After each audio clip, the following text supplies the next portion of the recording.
78 cents to the dollar. You've probably heard this statistic referred to as the wage gap between men and women. But there's a lot of confusion about this number. What does it really mean, and where did it come from? In the next few minutes, I'm going to show you how this frequently cited number came to be and explain why we need policies to promote true pay equity between men and women.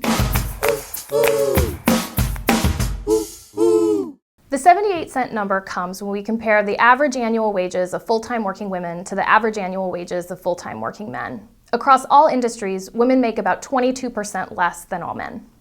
Some of the confusion about the wage gap occurs when you dive deep into particular industries. Critics argue that if you look at one type of job, then the wage gap can either shrink or disappear entirely. And in some cases this is true, but overall women are much more likely to work in low-wage jobs than men are. In fact, women make up 2/3 of workers who are earning $10.10 an hour or less. And if you look at all of the jobs that are tracked by the US government, in only 2 occupations do women earn as much or more than men do. There are a number of different factors that contribute to the wage gap. Many are societal, and most are the result of inadequate policies. For example, men and women often hold different jobs, have different work hours, have different years of experience, and have very different responsibilities when it comes to childcare and housework. If you look at all women who work full-time, on average they put in about 35 fewer minutes of work per day. And that gap is even larger when you're looking at mothers of small children.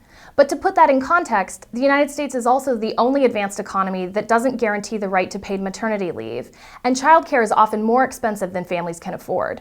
So as a result, women are oftentimes pushed into particular types of jobs or pushed out of the labor force entirely, and that means they bring home less in their paychecks. Among women of color, the wage gap is even larger. Latinas only earn 54 cents to the dollar earned by white men, and for African American women, it's only 64 cents to the dollar.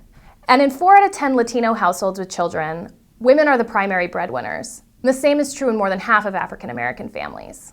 The wage gap is real, and we know how to close it. By instituting these policies, we can get closer to pay equity. Our entire workforce, men and women, deserve equal pay. It's beyond time for us to take action.